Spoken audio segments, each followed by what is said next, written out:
Hey guys, this is OddOneGaming and today's video is sponsored by Dragonheir Silent Gods. Dragonheir is an amazing high fantasy RPG game that I've been playing for almost a year now, and I've been loving it because it has some amazing graphics, some really cool mechanics, really cool dungeons, a ton of amazing heroes, and yeah, I'm fortunate enough to be sponsored by them today, even though I'm already covering this game. So if you guys want to start playing Dragonheir Silent Gods, there's going to be a link in the description and the pinned comment of this video that you can click and download the game today. The game's available on iOS devices, Android devices, it's even on Mac, and it's obviously on PC, it's on the Epic Games Store, it's on Steam, it's everywhere. The slogan of this season is going to be Dive Deep, Battle Peak, okay? So they have some really cool things planned out actually for this season because they're having their half anniversary. It's been 6 months since the game has been out globally, you know, officially when it went live on in September. So they have some cool stuff really planned, and you know they're definitely gonna give us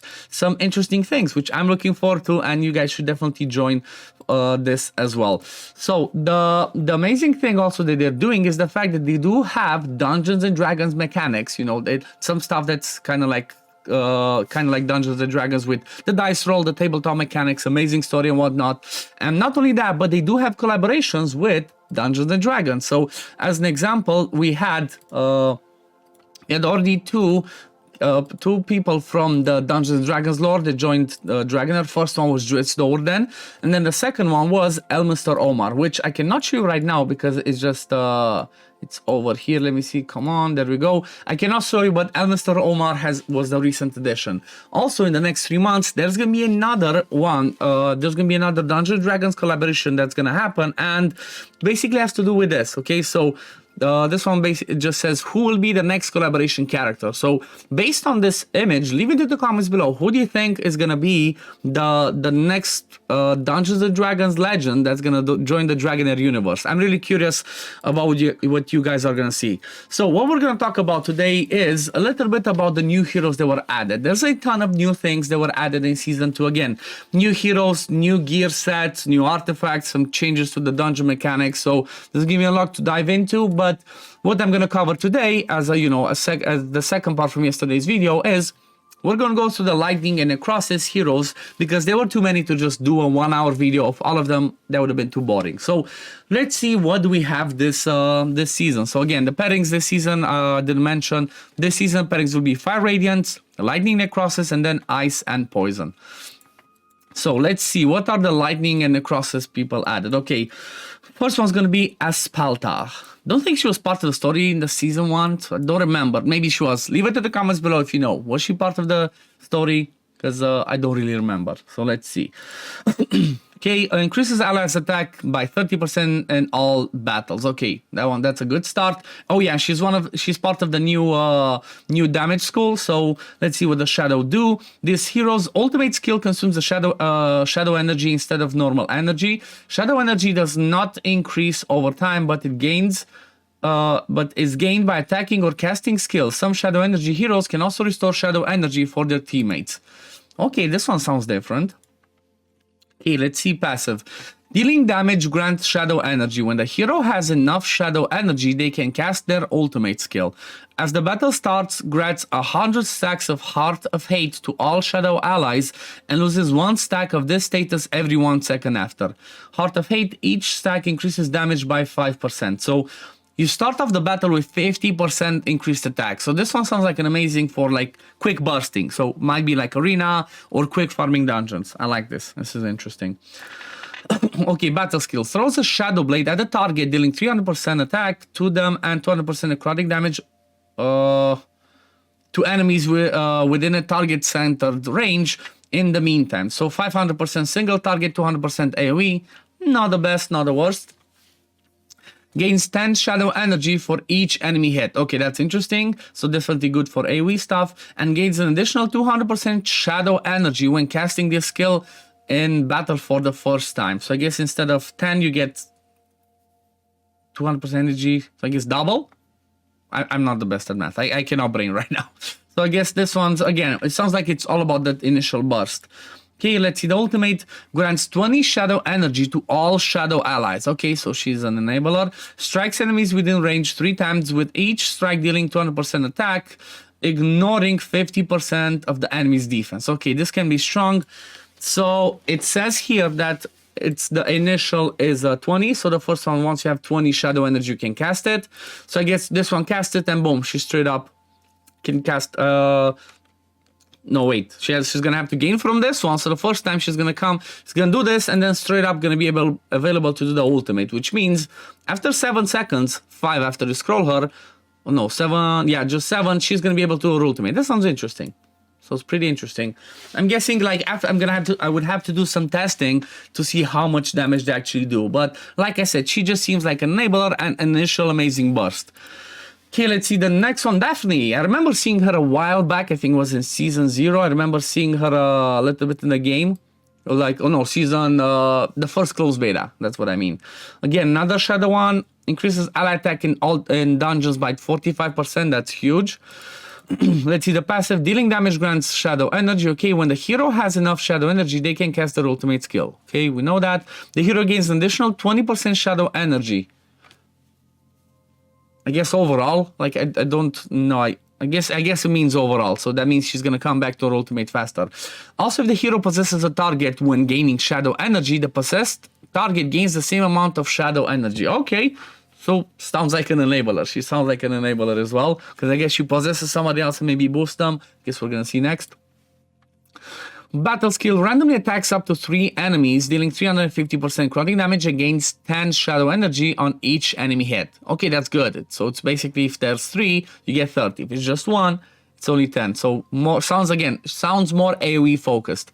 The skill can be cast when possessing an ally. Okay, that's good. Then the ultimate, I guess this is gonna be the possession. Okay, let's see. So initial one is 20. So basically, if you hit 2 people with this one, or maybe just 1 because you gain on basic attacks, you might do it. It sounds like they're going to do it pretty fast. Like if I'm understanding this correctly, it sounds like they're going to do their initial ultimates pretty fast. Like as soon as a battle skill happens, boom, they can do the ultimates. So it sounds like a quick, good quick burst. So let's see, possesses an ally for 15 seconds, during which time the possessed target deals 80% necrotic damage to nearby enemies every 1 second. Okay, so this one sounds like you would want to possess a tank or a melee unit. The possessed target gains attack up equal to 30% Daphne's attack. Okay, so you build her with a lot of attack. When the possessed target deals damage, 8% of the damage dealt will be converted to their HP. So this one sounds like she would be good to enable a melee type unit. Okay, like somebody that's melee is gonna jump and snipe stuff. So maybe arena focus. Maybe she's gonna be good to like do the possession on somebody like a Questa, or maybe there's gonna be a shadow one that's melee. We're gonna have to see. So yeah, definitely she sounds interesting as an enabler. I guess this one should have been like arena if she was more arena folk. Her kid sounds more arena. Okay, next one, Ozul, the Crimson Nightmare. Interesting name. Let's see, ally attack by 45% in arena. Okay, let's see, is he arena focused? Passive, yep, we know. Okay, they can use their ultimate. The hero permanently gains 1 stack of undispellable host imprint for every 50 shadow energy obtained, up to 5 stacks. Each stack increases crit damage by 10%, defense penetration by 5%. Okay, this sounds amazing. 50% more crit damage, 25% defense penetration, which I mean is what does defense penetration mean? Because normally we have defense penalty or ignore defense, but we have not seen defense penetration. I'm curious if we could find it. If somebody knows, leave it in the comments below. I'm curious. So he sounds like he's going to be amazing. And looking at what we have as legendaries for these ones, he might be the exclusive one. Okay, let's see battle skill. Fires an orb at the target, dealing 330 necrotic damage to target and enemies around them. So same principle, single target around. When the hero is in demon form, okay, deals 600% attack damage to enemies within 2 tiles around the hero instead. So wait, this one deals to 330% to the target enemies around them, but then in demon form, it deals to target around himself and gains 20 shadow energy. Okay, that's interesting. So this one means, like, I don't know. He definitely does not look like it's a melee unit. Maybe once he turns into demon form is melee, let's see. Okay, transforms into a demon again, initial 20, so this one could be pretty fast. Transforms into a demon in the designated location, so I guess might be like in the middle. While demon form, the hero gains attack speed up and damage reduction with their basic attacks splashing on enemies around the target, then deals 750 necrotic damage to enemies within range. Okay, so damage reduction, yep. Untargetable. What's this untargetable? Didn't say anything. So there's nowhere where I can see. I see that it shows here, but there's nowhere where it says the untargetable part. Host imprint looks the same. Interesting. Let's continue this. The hero consumes 10 shadow energy for every 1 second in demon form and exits it when shadow energy is depleted. So if I understand his kit correctly, he's going to transform into a demon, he's going to do splash damage, but he's going to be melee. Because that way is going to make sense with this one. He's going to be melee, he's just going to be fighting stuff. Again, this one 100% sounds like he's going to be arena focused. And if he's possessed by Daphne, he sounds like he's going to be amazing. I mean, that's what I'm expecting for an exclusive legendary. Okay, that sounds cool so far. Okay, let's move on to the next one. So we have Stang, defense. Looks amazing. It's basically a Rowena reskin, but still looks awesome. Looks like she might be melee. Increases allies resistant in Grand Gladiator Arena by 65. Okay. Passive. When in possession of a buff, basic attacks cast a lightning chain. Okay. That bounces between enemies up to 4 times, dealing 60% lightning damage and dispelling 1 buff from them each time. The subsequent damage will be reduced by 10%. She sounds interesting. So she can remove buffs. She's defense based. She's melee. This one sounds like it can be useful for arena to dispel buffs. You know, it might be the answer against the tanky meta. That's what I see from so far from her. Okay, battle skill. The hero gains invincibility for 3 seconds and gains a target max HP shield for 5 seconds when exiting this state. Okay, definitely self-sustained, so she's gonna be an interesting tank. Let's see the ultimate. Okay. Full board dispels all debuffs from the hero and grants control immunity and defense up to all allies for 10 seconds. Yeah, so looking at her, like I said, it sounds like she's going to be a tank, just straight up over there in front. And she sounds like you might want to give her some accuracy because in order to dispel buffs, you need some accuracy. You might not go too crazy, but sounds interesting. Definitely sounds like she's going to be an answer or a chance, you know, to the anti-tank meta and all the tankiness, full buffs and all that. So it's going to be interesting. I'm looking forward to testing her if I do get her on the main account. Okay, next one, Fathom down, okay. Looks pretty cool, another one of the Merfolk, I'm happy to see that. Increases all allies attack by 45% in dungeon battles, but he's okay, this is quirky, so increases their attack, but he's defense-based. Let's see what's up with him. Sounds interesting so far. Passive. The hero has a 50% chance of reducing the current damage taken by 50% when taking damage. Okay, like this passive. And heals himself by 8% max HP. This effect can only be triggered once every 3 seconds. So far, he sounds like an amazing tank. Okay, just straight up. He can reduce the damage. He can heal himself by his max HP. Sounds really cool. Let's see, battle skill gains debuff immunity for 5 seconds and deals damage to enemies within range with a 100% chance of inflicting knock-up and stun for 3 seconds. Yep, this one goes up, the knock-up and stun goes up to 100%. Sounds pretty interesting. Again, you would not care about the damage itself, you'd care about the stun and debuff immunity. That's pretty good. Let's see the ultimate. Okay, I like this. Again, I like full board. Okay, Thunderbolt. I don't know, why do you call it Thunderbolt? That's a, you know, that's a damage class. They should have called it something different. Okay, so cast the spell for 8 seconds. Summons lightning bolts to strike random enemies within every 1 second. In the meantime, dealing 100% lightning damage to the target and all enemies nearby with a 100% chance after scroll of inflicting attack penalty on them for 5 seconds, reducing their ultimate energy for 5 seconds. I don't know what to believe about this ultimate. Like, it's 8 seconds is too short. Obviously, again, no damage, so attack penalty reduces ultimate. I feel like the battle skill and the passive is more strong than the ultimate. Maybe PvE. So for PvE, this sounds awesome. You know, inflicting attack penalty and stuff.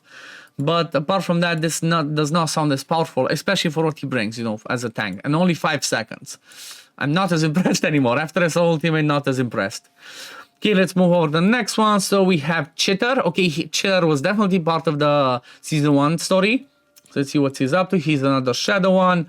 Increases allies' enlightenment by 48 in all battles. Okay, deals additional 4% max HP, that's his max HP damage whenever the hero skill deals damage to enemies. This one goes up by 20%. This can be interesting. Like if he does this and his damage is mostly scaling off max HP, he could be interesting. Looks like he's melee as well. So, yep, definitely melee. Deals necrotic damage to enemies within range and ignores 30% of the enemy's defense when the skill hits 2 enemies and more. And then gains 30% shadow energy. Okay, that sounds pretty good. Then ultimate strikes enemies within range 3 times, with each strike dealing necrotic damage, 240% necrotic damage. So he sounds like he's gonna get, as long as he does this pretty fast, he's gonna get to his ultimate pretty often. And he could be a good enabler. Like, he's not the craziest, but he can be a good enabler. You would not really care about his attack. I guess you would care about giving him more HP, so you can do damage with this.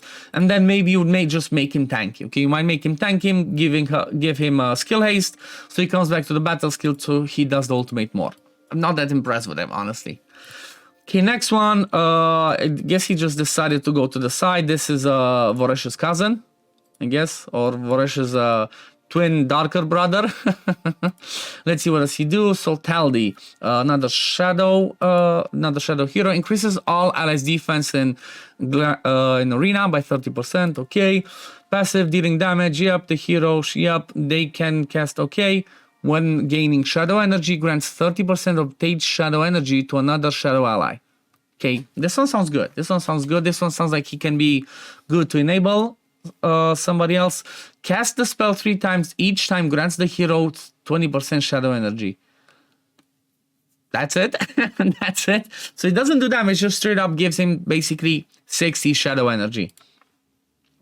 Okay, let's see. This one strikes enemies within range 3 times, with each strike dealing 235 necro damage, granting all shadow allies 20 shadow energy. So yeah, definitely he's an enabler. So he's not going to be somebody who would build with damage. He will just keep doing this. He comes back to his ultimate more often and keeps giving people shadow energy. So lots of skill haste, tanky, and yeah, mostly lots of skill haste, I guess. That's what you would do. Again, he's just enabler, nothing too impressive. Maybe he could be a good instead of Chitter, you might want to have him for what's it called, for Witcher's Remains. But again, Chitter has a better range. Again, I'm not impressed with Shadow. Apart from what I saw with the legendaries, with the epics, the numbers that I'm looking at are not as crazy. Okay, let's see the next one. Another Merfolk looks awesome. She looks amazing. Veral. I'm definitely, again, when it comes to these complicated names, I'm butchering them. I'm amazing at that. Let's see, she's a support. Okay, please tell me she's a healer. Please tell me she's a healer, because Necrosis needs a bit more healers. You have Estella and Megan. You need a bit more. So let's see. When an ally takes damage, there's a 10% chance of converting 20% of the damage taken into healing. When an enemy receives healing, there's a 10% chance of converting 20% of the healing received into damage. Interesting passive, but I wish it was higher chance. Like, make it 50 or like 30 or something. 10% is just too low. It's just too low. But I guess it's any time that someone takes damage. I don't know. Maybe it could be good. It's not. I'm not that impressed. Okay, let's see. Fires an orb that can bounce up to 6 times. Okay, hello Goblin. Between enemies, dealing 160 damage each time with a 40% chance of inflicting, when booked, 50% chance of inflicting stun for 3 seconds. Considering it's a battle skill, this can be a pretty good control skill. So this one could be good for Pillar of Trials, Famiander, stuff like that. Maybe even Arena. Okay. Then let's see, the ultimate strikes enemies within range 3 times, each dealing necrotic damage with a 50% chance of reducing their ultimate energy by 10%. I don't know. I'm not impressed. What do you guys think? Leave it in the comments below. I'm curious. I'm just not impressed by what she does. I would have rather she was a healer, honestly, to bring more support. But yes, the battle skill is strong. This one's just only 50% chance to reduce only 10%. Not as good. I would not recommend anybody to build her, honestly. Okay, let's see what else do we have. Okay, over here we have another support. Bounty in Blood is the other name, but we have Vex. Okay, support. Let's see. Increases allies' accuracy in all battles by 40. That's pretty good. passive, the hero's damage taken from enemy heroes will not exceed 35% of the hero's max HP in each single hit. So, guess self-sustain, kind of like we have the Gareth, one of the poison tanks. That can be pretty good because definitely looks like she's melee. Let's see, battle skill strikes the current enemy 2 times, dealing 210% lightning damage with a 60% chance of inflicting stun for 4 seconds. Okay, good for single target control, but you'd prefer a bit more. Then ultimate strikes enemy 3 times with each strike dealing 290% attack and dispelling 1 buff from them. Grants additional debuff immunity to all allies for 10 seconds if all buffs on the enemy are dispelled. Okay, so what I'm seeing here is debuff immunity. So it looks like she can be a good debuff immunity. Triple hit can be Witch's Remains, so might not be the craziest damage, but she can be a good tank for, I guess, Lightning and Necrosis. Would you do Lightning and Necrosis? Debuff immunity, you would have Nathaniel maybe. She could be good for Vortex. Like if you want to go with Dauntless, or if you want to go with, if you have Perkunte, you want to go with Thunderbolt for Vortex, this is what she could be good. Or even Rot. You know what? Grave of Rot, debuff immunity for 10 seconds. She could be interesting because I don't think there's other, let me just see, is there other debuff immunity in this pairing that I'm seeing? Where is it? Let's see. Why cannot see debuff? Buff, okay. Debuff block. Yeah, so there's not too many. So in this pairing this season, you just have Thea. If you already have, but Thea's only for range. Estella single target. And Gladros is for people with shields. So that's a good addition. That's actually a good addition. Basically having, because it doesn't say it has to be around her, full board debuff immunity. It's awesome. So I'm glad. Vex is a good addition. This is what I want to see. I want to see them add kind of like key support champions that are missing in the pairings or in the elements, so you can kind of boost, you know, just flesh out a bit the roster. So I'm happy about this one. Definitely happy about this one. And then the last one, which I think is going to be this rare, Shadow, which I expected. cfla, I think she was part of the story in season 1. Dealing damage grants Shadow Energy. Yep. Grants attack up to all allies for 5 seconds once the hero's ultimate skill fully recharges. 50% inflicted is convert 20. Okay, 20% attack up could be an interesting enabler. See, battle skill slash enemy twice, dealing damage, then gains 30 shadow energy. Releases shadow energy to strike the target location 3 times, each strike dealing 250 damage. That's good. That's 750 to enemies within range with a 50% chance of ignoring 25% of the target's defense. Honestly, she sounds better than the epics. Unless I'm missing it, she sounds better than the epics because she brings that attack up whenever she casts her ultimate, and then she has triple hit with decent damage with the chance to ignore defense. It's a smaller range, but cfla definitely sounds better than the other two, in my opinion at least. And I think there was a no, that's it. I don't think there's anybody else that I missed. But like, yeah, that's gonna be it for today. That's gonna be it for the Lightning and Necrosis. Shadow sounds interesting when it comes to the legendaries, but really poor when it comes to the epics and below. Honestly, the supports are really interesting. These two defense ones, like I really like Stang. She sounds like she can be cool, but Fathom down, I don't know. I'm not that impressed. Leave it in the comments below. Which ones do you like the sound of from what you've seen here? Because I'm really curious of what you guys think. But anyway, I guess this is gonna be it for today, guys. Thank you all for watching. Thank you, Dragonheir, for sponsoring today's video. And for those of you watching that, you know, might want to give this game a try, or if you just want to support the channel, there's gonna be a link in the description and in the pinned comment that you can click and you can download Dragonheir today. It's available on iOS devices, Android devices. It's even on Mac. It's obviously on PC. It's on Epic Games Store. It's on Steam. So you know what? Join me. Let's dive deep and let's see the battle peak. But yeah, thank you all for watching, and I'm going to see you on the next one. Peace, love, take care, everyone. Bye, guys.